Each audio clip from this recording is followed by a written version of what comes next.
여러분 주식 투자하면서 이런 경험 있으시죠? 뉴스 보고 불안해서 주식을 팔았는데 며칠 뒤에 오히려 폭등하는 걸 보면서 내가 괜히 흔들렸구나 후회한 적. 오늘 소개할 다큐멘터리 Tune Out the Noise는 바로 그 투자자들의 흔들림을 정면으로 다루고 있습니다. 투자의 적은 시장이 아니라 우리 자신이라는 메시지입니다. 이 다큐멘터리는 미국에서 가장 영향력 있는 자산운용사 중 디멘셔널 펀드 어드바이스의 공동 창업자 바로 데이비드 부스의 투자 철학을 담고 있습니다. 이 영상의 경우는 88분짜리 다큐멘터리 영화이고 시장의 과학에 대해서 다루며 유튜브에서 무료로 시청할 수 있습니다. 이미 조회수만 하더라도 1750만 건의 조회수를 기록을 했을 정도로 많은 전세계 투자자들이 본 영상이라고 보시면 될 것 같고, 아마 한국에서는 제가 알기로는 시청이 안 되기 때문에 우회해서 보시거나 아니면 해외 나가서 아마 시청을 좀 하셔야 될 것 같습니다. 이 Tune Out the Noise는 수조 달러를 움직인 만큼 강력해진 혁신적인 아이디어들에 대한 이야기이고, 주인공들은 우리가 의존하게 된 혁명적인 금융상품을 만든 반항적인 투자자들과 예상치 못한 거물들인데요. 영화감독 에롤 모리스가 연출을 맡았으며 화면 구성 자체가 굉장히 차분하고 철학적입니다. 주식 차트나 뉴스 헤드라인을 쏟아내는 대신에 부스가 직접 앉아서 왜 투자자들이 소음에 휘둘리는가를 이야기를 합니다. 그는 이렇게 말합니다. 시장은 늘 오르고 내립니다. 하지만 우리가 통제할 수 없는 걸 북잡으려고 하다가 스스로 무너집니다. 투자에서 중요한 거는 정보를 모으려고 여기저기 귀를 기울이는 것이 아니라 소음을 원천 차단하는 것입니다. 바로 이 말이 다큐 전체의 주제입니다. 모리스 감독은 뉴스를 쏟아내는 TV 화면과 초조하게 흔들리는 개인 투자자들의 모습을 교차시켜서 보여주는데요. 여기서 부스는 뉴스는 투자자의 마음을 흔들 뿐이지 그게 직접적으로 수익과는 무관하고 단기 수익을 줄 수 있을지 몰라도 결국 이러한 투자 생활이 오래 지속될수록 계좌는 제로의 수렴을 하게 되며 장기 수익하고는 무관해진다는 것을 강조합니다.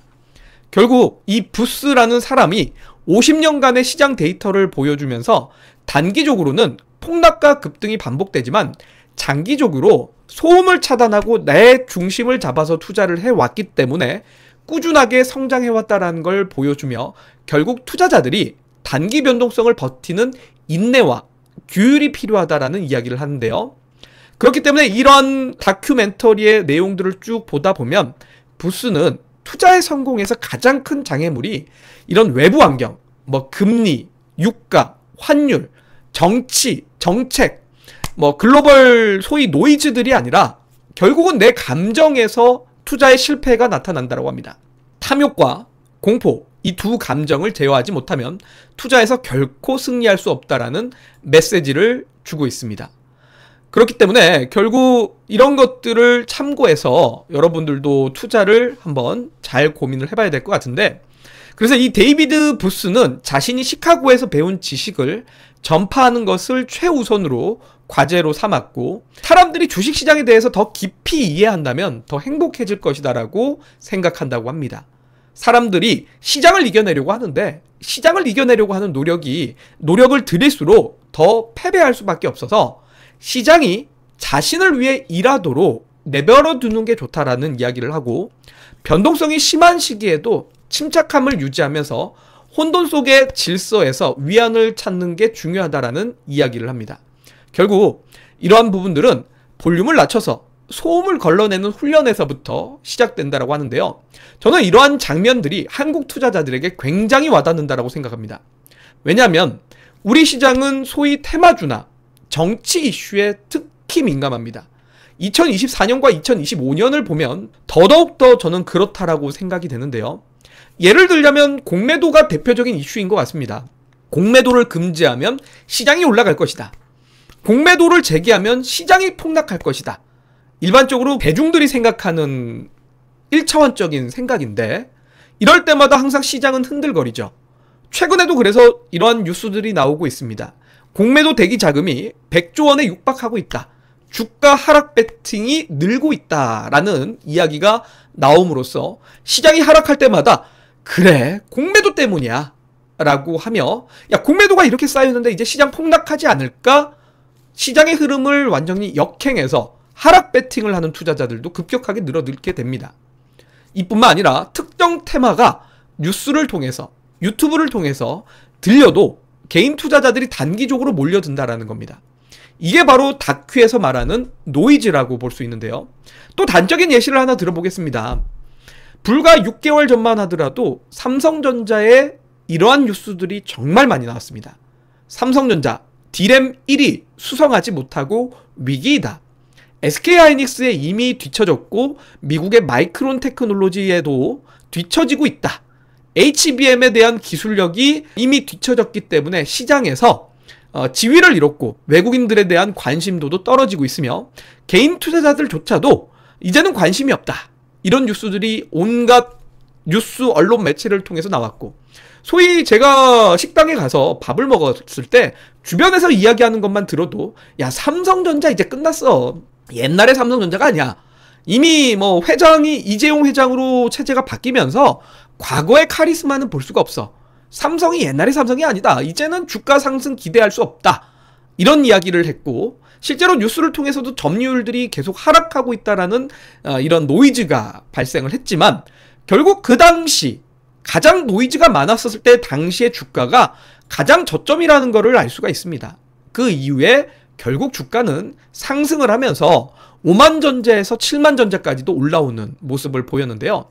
결국 우리 투자자들이 뉴스만 보고 또는 혹여 인플루언서나 유명한 사람들이 이야기하는 걸 듣고 거기에 그대로 나의 감정적인 투자를 하는 사람들이 너무나 많다라는 거죠.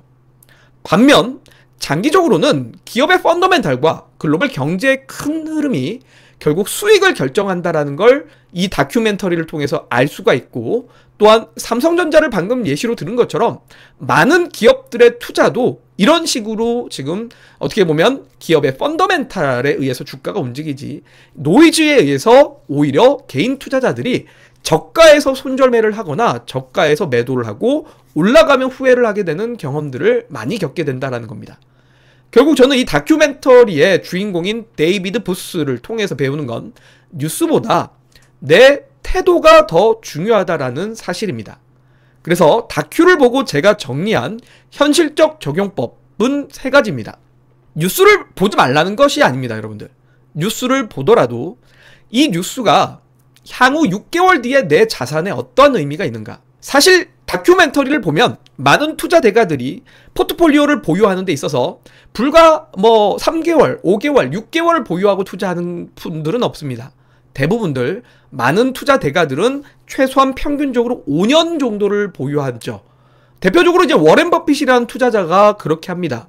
그런데 워렌 버핏이 그렇게 하고 투자를 했다라고 하면은 사실 우리나라 유튜버를 통해서 많은 투자자들이 에이 미국이니까 가능했지 워렌 버핏이 한국에 와봐라 그게 되느냐 라고 단순하게 조금 비난 하시는 분들이 많은데 실제로 우리나라 주식 중에도 코스닥 종목들은 사실 5년 10년 투자하기가 매우 어렵지만 코스피에 있는 우량주들은 5년 10년을 갔을 때도 장기 상승하는 종목들이 충분히 있기 때문에 사실 다큐멘터리를 보고 기준을 세운다면 5년 뒤에 이 뉴스가 내 자산에 어떤 의미가 있는가를 자문하면서 투자하는 게 맞지만 저는 다큐멘터리의 한국 주식시장을 어느 정도 좀 대입해본다면 지금 여러분들이 보고 있는 뉴스가 고작 하루 이틀 뒤에 내 단기 수익이 아니라 6개월 뒤 정도의 내 계좌 수익에 내 자산에 의미가 있는가를 자문하면서 뉴스를 보고 해석하시는 게 어떨까라고 생각이 되고요.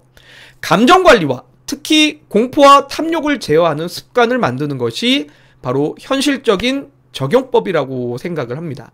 그리고 3번째는 포트폴리오는 반드시 한쪽 섹터, 한쪽 종목에 집중 투자를 하는 것이 아니라 조금은 분산 투자를 해서 예를 들자면 조선주를 하나 투자했다면 또 반대로는 바이오 투자를 좀 하면서 조선주가 급락할 때는 가끔씩 바이오나 2차전지가 올라오듯이 이처럼 조금 분산을 해서 리스크 관리를 하면서 이제 포트폴리오를 운영하는 것이 좋지 않나 라는 것을 다큐멘터리를 통해서 알 수가 있습니다.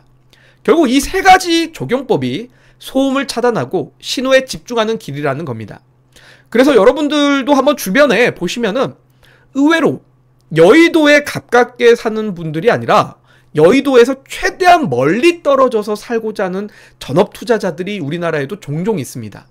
경기도 외곽으로 나가서 나는 괜히 여의도 근처에 살으니까 뭐 주변 지인들 만나면서 이런 종목 좋더라, 이런 것들이 뭐가 있더라, 뭐 알게 모르게 내부자 정보가 있더라 라고 하면서 그런 것들에 혹여 이제 마음이 흔들거리고 그에 따라서 감정적 투자를 했다가 큰 손실을 보시는 분들이 많기 때문에 오히려 여의도에서 멀리 떨어져 가지고 살고자 하고 대중 매체들을 좀 피하고자 하는 투자자들도 생각보다는 많이 있습니다. 실제로 제 경험인데 저희 아는 형님이 또 이 형님에서 소문이 이제 된 게 아니라 어느 이제 또 증권사 관계자와 이야기를 하다가 어떤 기업에 이런 것이 좋다라고 해가지고 그 소문을 듣고 이 형님이 그 주식을 샀고, 그러면서 이 형님이 만나는 지인들마다 그 종목이 좋다고 했다라고 해가지고 지인들도 사고 그 지인의 지인들까지 그 종목을 샀는데 결국 3년이라는 시간 동안 주가가 계속해서 하락을 했고 투자했던 사람들이 좀 손실을 경험했던 경우를 제가 또 직접적으로 보기도 했습니다. 그래서 저는 여러분들도 이러한 경험들을 좀 하신 분들이 간접적으로 많지 않을까라고 생각됩니다. 요즘 시장이 어쨌든 최근에 많이 올랐고 많이 오른 상황에서 증시가 흔들거릴 때마다 이런 대중매체를 통해서 여러 노이즈들이 발생하고 그 노이즈에 따라 여러분들의 심리도 많이 좌지우지가 분명히 될 거라고 봅니다. 시장이 하락할 것 같다. 야, 이제는 3,000포인트에서 끝난 것 같아. 5,000포인트 불가능해. 막 이런 이제 여러분들의 음모론들도 주변에서 많이 경험을 하게 될 것 같은데 저는 지금일 때 이런 컨텐츠도 좀 필요한 것 같고 여러분들의 기준을 좀 지키시면서 투자하는 게 어떨까라는 차원에서 오늘 제가 오랜만에 생각난 Tune Out the Noise라는 다큐멘터리를 이렇게 여러분들에게 전달드리고 싶습니다. 여러분들은 투자하시면서 어떤 소음에 가장 흔들리시나요? 뉴스에 흔들리시나요? 아니면 뭐 이제 주변에 전문 리포트들에 대해서 보고 흔들리시나요? 아니면 친구의, 지인의 투자 자랑에 흔들리시나요? Tune Out the Noise는 단순한 투자 다큐가 아니라 인생 철학 영화에 조금 가깝습니다. 잡음은 꺼내고 본질에 집중하는 것, 투자뿐 아니라 삶에서도 가장 중요한 태도가 아닐까요? 오늘 영상을 통해서 여러분들도 Tune Out the Noise라는 이 다큐멘터리 같이 한번 접해보셨으면 좋겠고, 오늘 영상 도움이 되셨다면 구독과 좋아요 부탁드리면서 다음 영상에서도 제가 여러분들과 같이 이렇게 공부할 수 있는 기초 강의 또는 산업 분석 또는 이처럼 제가 도움이 될 만한 다큐멘터리, 영화도 소개시켜드리는 시간을 계속 갖도록 하겠습니다.